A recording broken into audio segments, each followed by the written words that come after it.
Hello everyone, my name is Shobna Kapyarit and I'm part of the Analytics Product Management team at Oracle. In this video, I will go over 21.R2.P2 release features summary. Let's first start with the new subject areas. We have introduced 3 new subject areas in procurement: agreements, purchase orders, and receipts. With each of these subject areas, we have also introduced one DV per subject area to analyze agreements, POs, and supply shipments. Agreement subject area has 28 KPIs and 50 metrics. The purchase order subject area has 39 KPIs and 63 metrics, and receipt subject area has 25 KPIs and 26 metrics. Along with this, we are also providing an out-of-the-box deck to provide insight into procurement efficiency. This deck will help the Chief Procurement Officer and Purchasing Manager look at the procurement efficiency of their organization. Now let's look at each of these subject areas in a little more detail. Agreement subject area. This subject area supports all contract and blanket purchase agreements that are in approved status and beyond. You can see from the list of attributes and dimensions that we are supporting all of the agreement header level, line level details, price break details, document history. Also, we are supporting descriptive flex field. This subject area can be used to analyze the agreements by time, ledger, supplier side details, buyer, purchasing item, inventory item, and so on. We are supporting metrics and analytic currency and document currency. As you can see from the metrics list, you can see that we are providing all the base operational and performance related metrics. You can analyze agreements that are underutilized, agreements that are expiring soon. You can also look at how many times an agreement is amended, whether it was initiated internally or externally. Also, you can look at the release amount related metrics. All of these can be analyzed using the agreement subject area. Next, let's look at the purchase order subject area. The subject area supports all purchase orders that are in approved status and beyond. This subject area also allows us to slice and dice the data by time, charge account, business units, supplier site, inventory org, location, and so on. You can view purchase order details by header, line details, schedule details, distribution details, also basic requisition header details and line details are available. Agreement basic details are also available in the subject area. We also support descriptive flex field. And in terms of metrics, metrics are supported both in analytics and document currency. As you can see from the metric details, you can, we are supporting all of the basic quantity and amount related metrics in purchase orders. You can also analyze the cycle time, how long it takes to convert a PR to a PO, how long has the PO been open, how long does it take to close the PO, how many amendments are made to a purchase order, whether it's initiated internally or externally, how many approvals have approved the POs. All of these details can be analyzed using the purchase order subject area. Next, let's look at the receipt subject area. The receipt subject area supports receipts data with purchase order source, excluding unordered receipts. As you can see from the list of dimensions and attributes, we are supporting all of the basic attributes. It provides the purchase order related details, receipt details, descriptive flex field is supported, and you can slice and dice the data by BU, supplier, inventory org, location, buyer, item, and so on. From the metrics details, you can see that the basic receipt related quantity metrics are supported.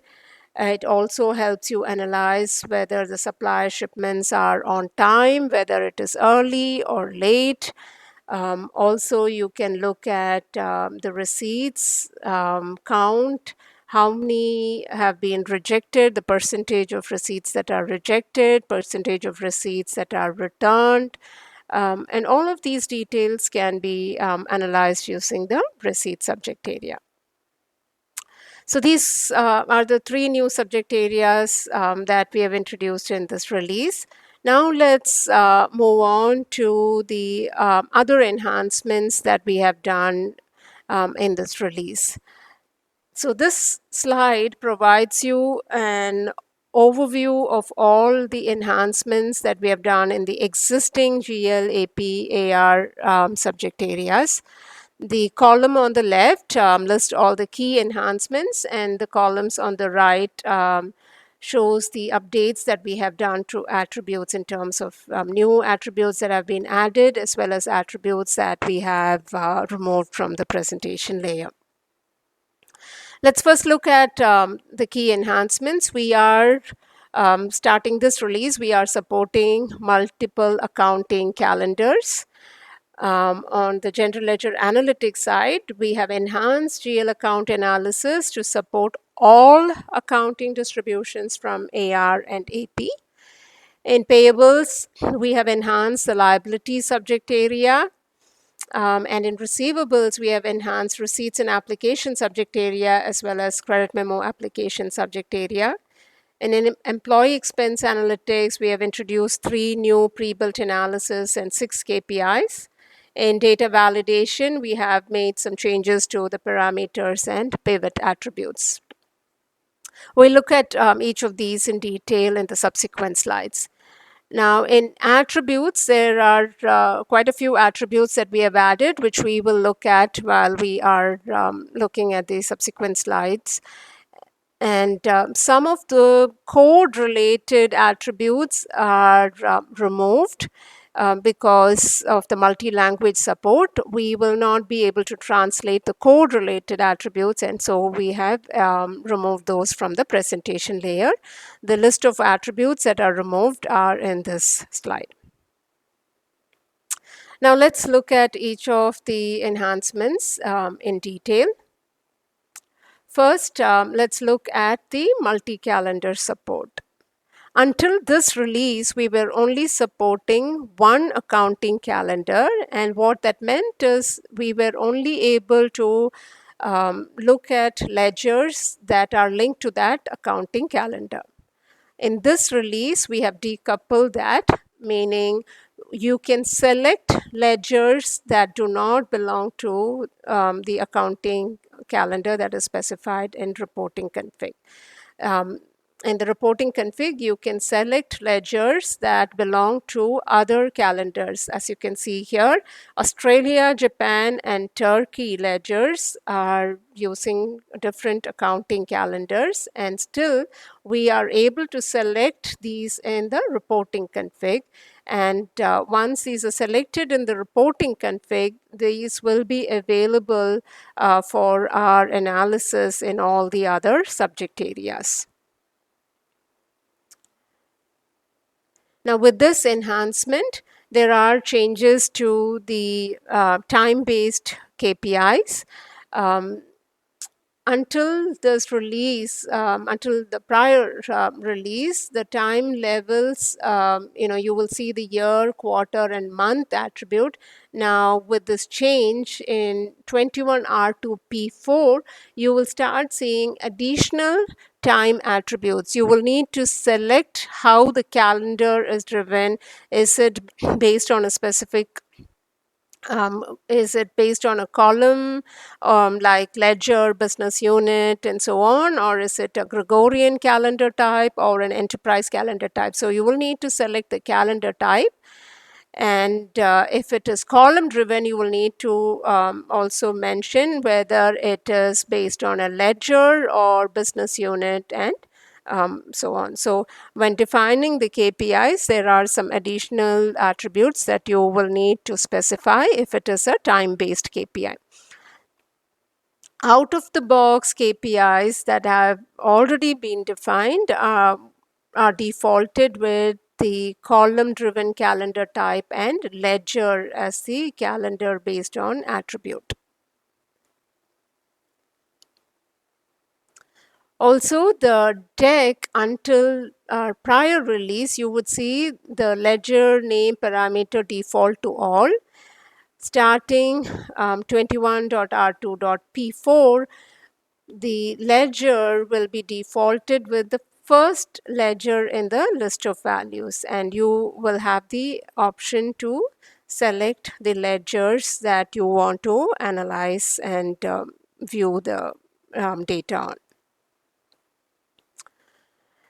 Let's look at the general ledger analytics. Like I mentioned, in GL, we have enhanced the account analysis subject area to support all accounting distributions from AR and AP.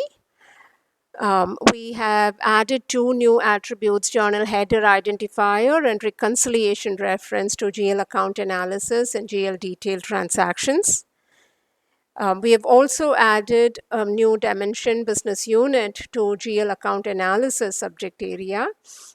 And with this new dimension, you do not have to select the respective business unit names like payables invoicing BU attribute and receivables invoicing BU attribute when you are building a report in GL account analysis. Instead, you can just select the common business unit name, and depending on the accounting distribution, the common business unit will show the respective business unit. So, for example, if it is a payment accounting distribution, it will show the payables payment business unit, and if it's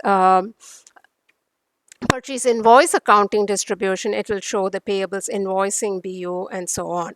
Similarly, if it's a receivables invoice sales invoice accounting distribution, it will show the receivables invoicing business unit. Now, in addition to these, we have added trailing year number, quarter number, and period number attributes to all of the date dimensions in all subject areas. This is common across all subject areas. Now, these attributes can be used for doing your trend analysis, or if you want to compare prior quarter or prior period with current quarter or current period. All of those analysis, you can use these new attributes, your trailing year, quarter, and period number. Next, let's look at the payables analytics new features. In AP, we have enhanced the liability subject area to also include payment liability distribution. Until prior release, we were only supporting invoice liability distribution in the AP liability subject area. Now, with the addition of payment liability distribution, you have the ability to look at liability balance by GL account, supplier, and invoice as of a specific accounting date. If you look at this table, if you are comparing the liability balance in GL and you're wondering what are the invoices that make up the liability balance, You can see the liability balance in GL, and you can see the liability balance and distribution amount in the liability subject area. Now, liability balance amount is a new metric that we have added in this release. Liability distribution is an existing metric which shows the activity or the distribution amount by accounting distribution. So if you were to compare a specific account, you can look at the balance amount in GL and compare it with the AP liability balance amount. And if all of the distributions are flowing in from AP to GL for that specific account, you will be able to reconcile the amounts. Also, you can look at the liability distribution amount and compare it with the activity amount. Now, if there are any discrepancies, it may be because someone went in and created a manual journal, and you can look at that using your GL detailed transaction subject area by pulling in the same GL account. And for the same period, if you look at the journal details, you will see if there are any other journals other than your AP related journals. Okay, so this is going to be a very useful feature for customers who want to compare the GL liability balance and view the detailed AP liability balance with the supplier and invoice level details. We have introduced some payment attributes like payment date, payment document number, and payment document identifier in AP liability subject area. Also, we've introduced a source distribution type attribute, which will help customers identify if the accounting distribution is related to invoice or payment. Next, let's look at AP payment subject area. We have introduced two new dimensions, third-party remit to supplier and attributes related to third-party remit to supplier, and also payment void date attributes are available starting this release. In the receivables analytics, we have made quite a few enhancements in receipts and application subject area. We now support miscellaneous receipt along with standard receipt. As you can see from this table, we have also introduced two new metrics, credit card refund amount and credit card chargeback amount. We've also added reference type and reference number for miscellaneous receipts. So you can see whether it is referencing a receipt or a payment, and what is the reference number, which is a receipt number and payment number, and so on. Also, we have added quite a few additional dimensions and metrics. We are now supporting bill to customer, sold to customer, bill to customer account, and site details in all of the AR subject areas. We have also added paying customer account and paying site and reference details and tax details to the receipts and application subject area. And we have introduced transaction type and transaction source as a dimension in AR credit memo applications, adjustments, and receipts and application subject area. And this will help in the cross subject area analysis. We have also enhanced the credit memo application subject area to allow cross subject area analysis with AR transactions. We had received requests from customers to have the ability to view all credit memos on account as well as applied credit memos in a single report. And with this enhancement, you will be able to do that. Now, if you see this table in the in this deck, you will see that the bill to customer, transaction number, invoice date, and credit memo amount is coming from the AR transaction subject area, and the applied to transaction number, application date, and the application amount is coming from the credit memo application subject area. So this cross subject area analysis will help you pull in all credit memos, both on account as well as applied credit memos. And for the applied credit memos, you will be able to see the application details as well in one report.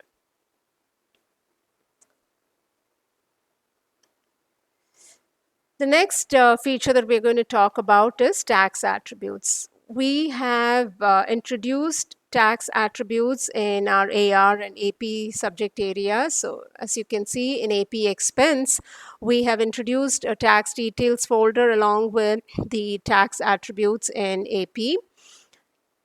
In AR revenue, we have introduced tax details folder along with the tax rate and other tax attributes in AR revenue subject area. And also in receipts and application subject area, we have introduced the tax rate code and tax rate as well. Now, with these attributes exposed in all of these subject areas, customers who want to do tax reporting can use these attributes for their tax reports, and also build custom metrics using these attributes, and do their tax reporting.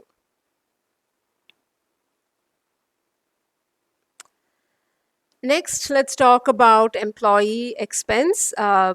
We have released 3 out-of-the-box pre-built analysis and 6 KPIs in this release for employee expense subject area. The out-of-the-box DVs will help department heads and managers analyze their expense reports and look at the expense report amount, count, the cycle time, and how average days late of expense report submission, and so on. You can also identify expense reports that are violating policy by cost center, and also look at expense reports by manager, top 10 managers. Also, you can look at employee expense audit analysis to look at the expense reports that are manually audited versus that are going through the auto audit process. You can also analyze expense reports by expense type, and also look at who are the top 10 merchants, and look at all of those details using these out of the box DVs. Also, the 6 KPIs are listed here, and as you can see, it gives you amount, count, the manual audit percentage, average days late, what's the approval cycle time and reimbursement cycle time. All of these KPIs are also available for your consumption to build your cards and deck. Next, let's look at the data validation tool. In the data validation, we have introduced some new attributes and filters for the existing metrics. In AP aging, for total outstanding amount, we have introduced a new invoice date attribute. And for AP payments, for payment distribution amount metric validation, we have introduced account class. So if customer wants to analyze a specific account class like cash or liability and so on, you can use this new filter. In receipts and application subject area, with the introduction of miscellaneous receipt, we have introduced a receipt type name as a pivot attribute and filter. So if customer wants to analyze or validate a specific receipt type, they can do that. In receipts and application subject area, we are now supporting paying customer name or the receipt customer name as a pivot attribute and filter. And in AP invoice and AR transaction, we are supporting invoice amount metric, and we already have the total transaction amount metric, which covers all invoice, credit memos, and debit memos. So these are some changes that have been done to data validation tool. So these are all the new features that we have released in 21.R2.P2. This concludes the release feature summary training. Other Fusion ERP Analytics video walkthroughs and training content are also available for your reference. Thank you for watching.